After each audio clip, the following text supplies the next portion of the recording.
All right. What's up, everybody? Welcome to another edition of SWAC Smoke. We're gonna chilling and talking. I'm CWells. You could call me your SWAC tour guide. I host SWAC Talk, which is another show that I do.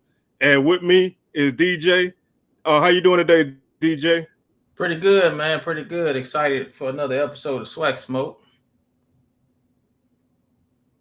Yeah, this thing is going good, man. We've been getting a lot of love from everybody. So I like to thank everybody for showing love because this is something that we kind of just doing as we go. And the reception that we're getting has made us doing. So we're gonna keep y'all that smoke. So why don't you go ahead and let everybody know what we're gonna talk about today? So today we're gonna discuss two of the, to me, hardest coaching jobs in the SWAC as far as football is concerned. That's Mississippi Valley State and Texas Southern University. For various reasons, some of those I do not know, but we're here to discuss why they haven't really gotten back to the glory days. I don't know if TSU has ever been consistently great, but I know Valley has had some good years in the past. So we're gonna kind of discuss what could be holding them back from that.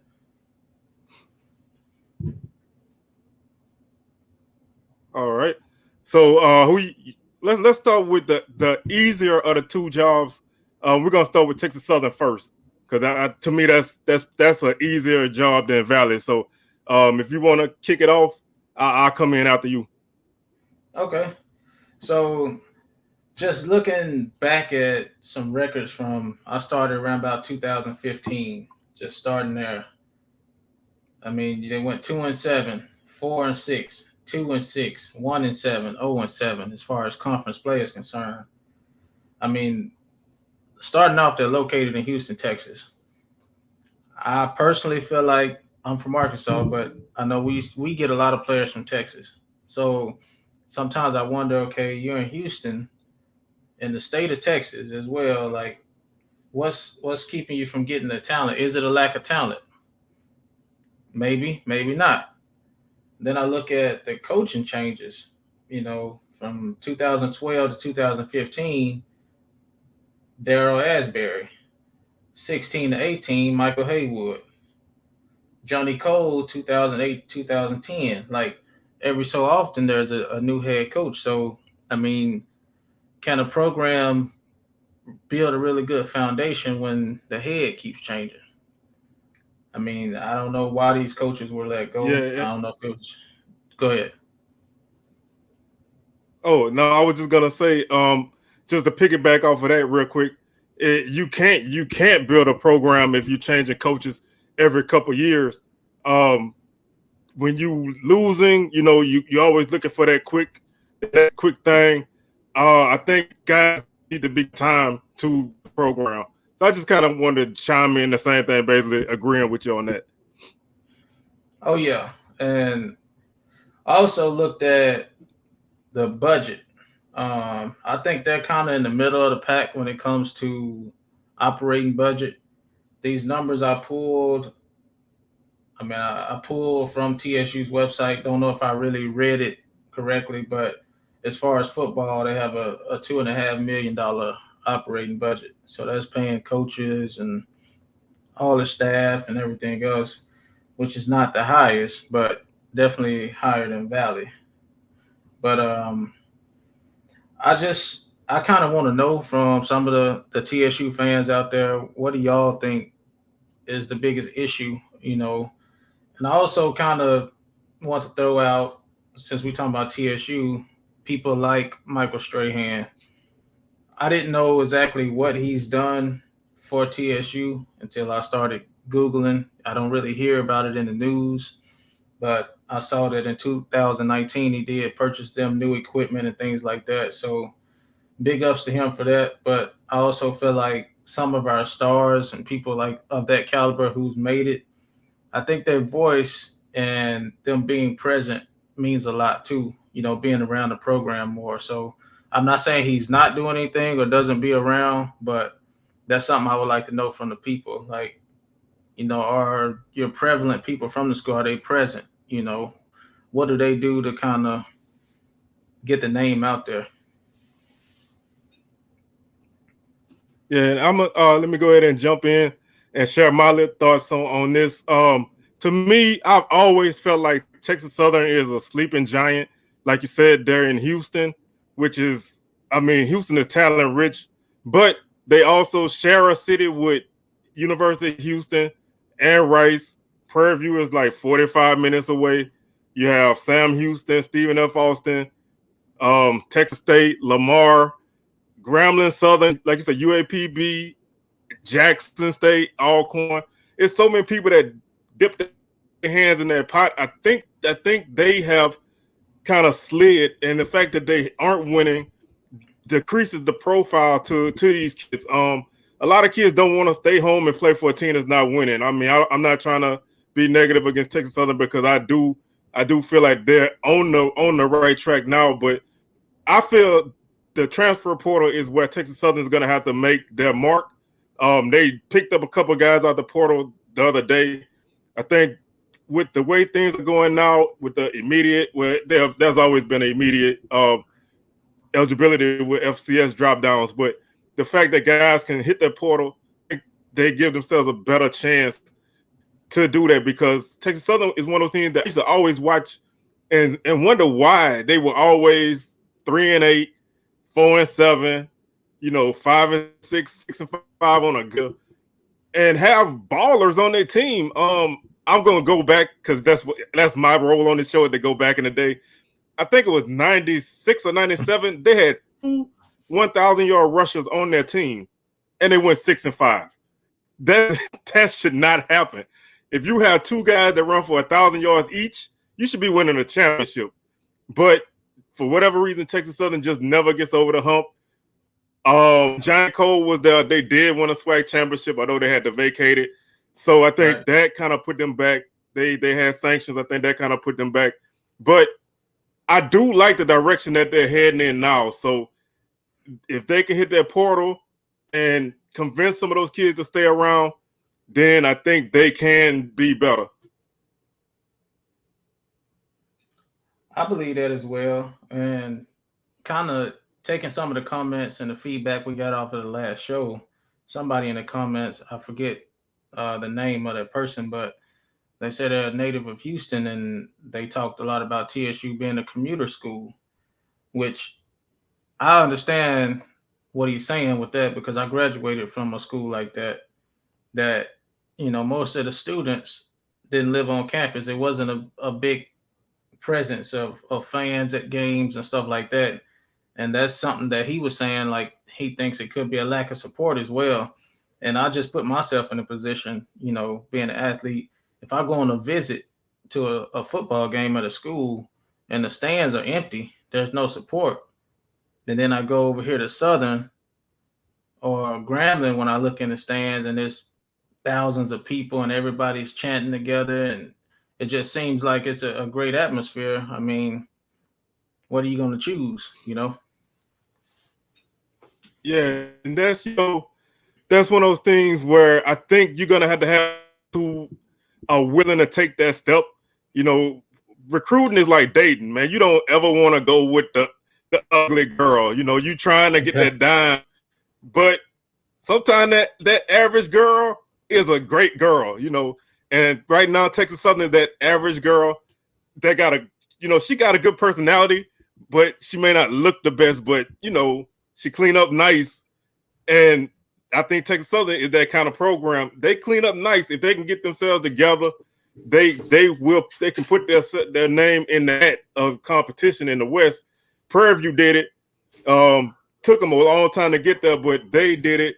So I think it's gonna take investing money in the program and the same buy-in that they have with basketball, they're gonna have to do with football because that's the only way. It takes us to compete in college football, and they're gonna have to shoot. They're gonna have to decide if they want to take that step or if they happy where they at. Yeah, which I mean, speaking in terms of support and money, I'm gonna roll into Mississippi Valley, where operating budget All right. 2019 to 2020, athletic budget 1.6 million, which is $1 million less than TSU. So I mean, Valley, I don't even know where to start. I mean, just going there, the field was in terrible shape. Looking at the weight room, it's in terrible shape. Uh, I even saw Dion make a video about what can we do to get Valley where they need to be, facilities wise. I think that plays a huge, huge part in recruiting. I mean, especially nowadays, these kids like the sparkly, glittery things now. So you sitting back with some stuff that Jerry Rice played in back in the day, and you ain't, renovated it since then. It's kind of hard to draw some of the, kids that's got buku offers elsewhere.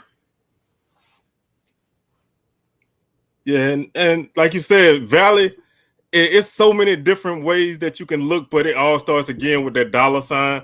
They don't have the money or the investment that other schools have.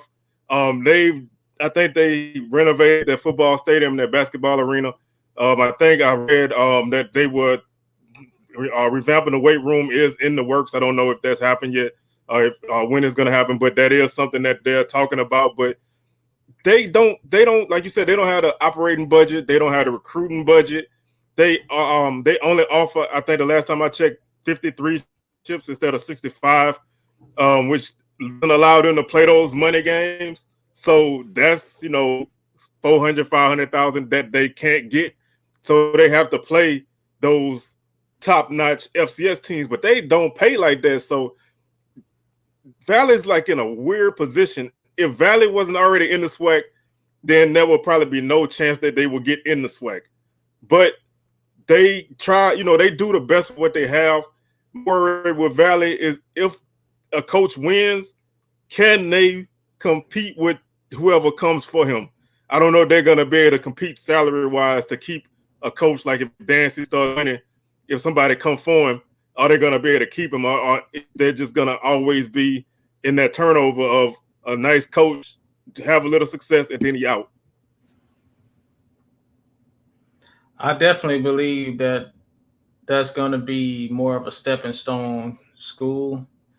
I hope and wish that they got something stable there. I would love to see them, at least competing every year, middle of the pack, or just being extremely competitive. Which I think they're on their way with Dancy. But like you said, if he starts to win, is he going to stay? And my question to you is this: This is a tough, hard question because I'm definitely not rich. I don't have the money, that these guys have. But do you feel like that people like Rice and Strahan and others who come through these universities, do you think they should do more than what they may have been doing, or do you feel like it's their money, they don't owe anybody nothing? If it's in shambles, it's just in shambles. How do you feel about that? I feel like I feel like if that's your alma mater, that's your home. I think if you're proud of that place, you should put in on it. Now I'm not saying if you're rich that you need to put in 50 to 75% of your money. If you need to Right. just throw millions at it, but I do feel like you should be. Uh, I mean, I feel that way because as HBU, our alumni base isn't that. And when you have a school with a small enrollment that produces a small alumni group, those people can only give so much. There's not a lot of millionaires that come out of any of these schools as normal people. So they're giving what they can. I do think that a lot of the people who have been successful at schools should do their best to help build that program because the people are already giving what they can give, buying season tickets, paying alumni dues, donating money to the program or whatever, joining booster clubs. So I think that they're doing what they can, but those people with the money, they should feel like that is something that they should want to do, because you want your home to be good. You don't want to be stagnant. So if you love your school, then I feel like you should be able to be able to put that money in there. I definitely feel that way as well. You have those who say, that's their money, which they're right. I understand, I agree. But kind of like you saying, I would want my school, where I came from to be okay if I'm okay. You know what I mean? And I don't think that it has to come all the way out of their pocket. I think some of those people have a big enough platform to get, you know, donations and get sponsorships and get people to help out. You know what I'm saying? Just your presence and your voice, I think, can do more than some of their dollars can. You know what I'm saying? It's more than one way to do it. And some people go with the stigma of, I don't want to give my money to the school because they misappropriate funds. But if that's the case, if I want to get Valley a new locker room, I'll pay the contractors myself. Find the contractors and pay it myself. Just get it cleared through the school. I don't have to get a school my money directly if you in fear of where your money is gonna go. So I don't know. That's just my thoughts on that. I don't really want to get too crazy into that, but I think money at Valley is one of the biggest things in getting, butts in the seat. And just to finish off that money statement, um, I applaud what Deion Sanders what he did. When he made that post about helping Valley out, but that should not be his job. He's coaching at an opposing school, and yes, he wants the best for all schools, which I applaud. But Valley or somebody from Valley should want that for Valley. Somebody should, you should not have another guy from outside your program asking for help for your program, which I totally appreciate. So don't get that wrong. I'm not saying that, he shouldn't do that, but people from Valley should take the front on that. And if they don't ask or try to do better, then it's hard for other people on the outside to do it as well. So I think that it should come from within first, and then I get that support from other people, because if you're not doing, you can't do it, and it's how are you going to maintain it? That's the key to me. I agree. I definitely agree. Maybe this is something we'll, be able to revisit after this season. I feel like, it's a lot riding on this year for both of those schools. I think, if they show improvement, I think that's huge as far as their wins and losses go, and recruiting and, just hope from the fan base. People get happy once teams improve, you know what I mean? And they see that it's going up. So after this year, I think we'll revisit this, and I hope both of those schools do well. I mean, I really do. Yeah, I really feel like they're both, at least they're on that step to being a competitive team. They're right there on the cusp of being that team that can ruin somebody's season. I think Texas Southern's a little bit closer than Valley because I think they have better numbers. But Valley, they have a coach with a hard hitting lunch pail mentality, and those guys, they relish being the underdogs, but they just don't have the numbers to stay there. The SWAC is getting better, and I actually had a little comment with a guy who runs another channel on here on YouTube called the Blue Bloods. He commented on my last Instagram post, and he was saying this year, the landscape of the SWAC is changing. So you have to win now, because the teams that are in front are only going to get better. If Dion does what he says he's going to do, then Jackson's going to get better. They're already recruiting good, which means everybody else has to keep up, because I feel like Jackson right now is the front runner with everything, the social media aspect, the recruiting. Now, they haven't done it on the field yet, so I'm not going to crown them on the field, but everything off the field, doing it at least at a group of five FBS level as far as your social media aspect and recruiting. So that's gonna up the bar, and everybody who wants to compete is gonna have to follow along. I'm noticing a lot of teams are starting to get more active on, and their recruiting is already improving. So I think that this is I call it adapt or die right now. That if things go the way they're supposed to go, then you're going to see a big shift in the landscape of the conference. I can agree with that, and that's why this season to me is probably going to be one of the more exciting seasons in a very long time because it's getting tougher. You know, there is no more easy roads to the championship, no more cakewalks, no more easy conference games. No matter who you playing, I think even Valley's gonna put up a fight. You know, they might not last all game, but they're gonna put up a fight. So yeah, it's definitely getting better, and there's a lot more pressure on these coaches to win for sure. Oh yeah, this is. I think these next couple of years you're going to see a few coaches get shown the door because everybody wants to win, and teams are getting active in the portal, and teams are recruiting a nice level of guy out of high school. So teams are getting better. You cannot afford to fall behind. You have to know what you want, and you're gonna have to spend to get what you want. And I'm really excited about this season because, like you said, this is probably to me the most exciting, anticipated season I could think of probably in my life for anticipation and just the overall talent and growth of the conference. You know, there's a lot riding on this year. There's a lot of people watching this conference this year that's never watched SWAC football. So you have opportunity to grab more. You have an opportunity to show people why SWAC fans carry themselves the way they do because they don't understand, you know, the pride that we have in our schools because they're not from it. So we have to put a product on the field that can show them why, you know, SWAC alums are proud to be where they're from. It's just when you're from a SWAC school, you're just proud to be from there. That's just, you know, point blank and period.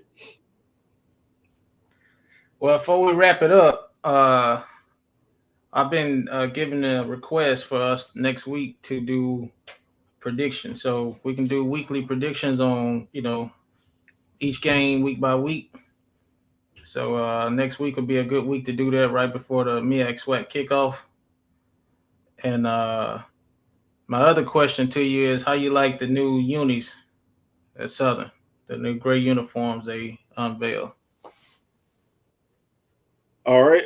First off, I actually was thinking about doing a preview of the MEAC SWAC challenge because, like I said, football, that's the first game, so I'm with that, and we can do that every. You know, we can squeeze that in every week when we do our show.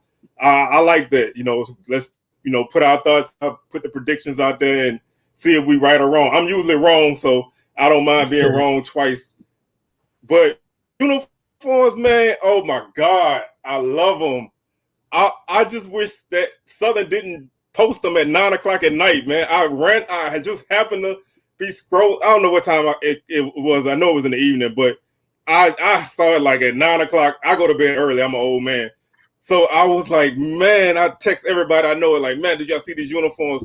I've been asking for alternate uniforms since they signed with Under Armour. The gray ones are nice. I think they're gonna wear them for the McNeese game because I looked at the schedule. That's the gray days. So I think they're gonna wear them for them.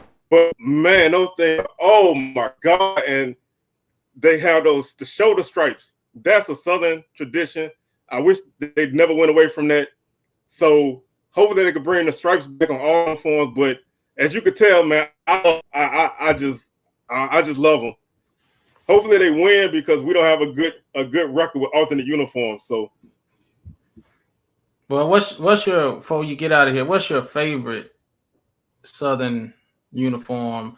It could be now or before. I'll go ahead and say probably the years that your quarterback number 15 you talked about before.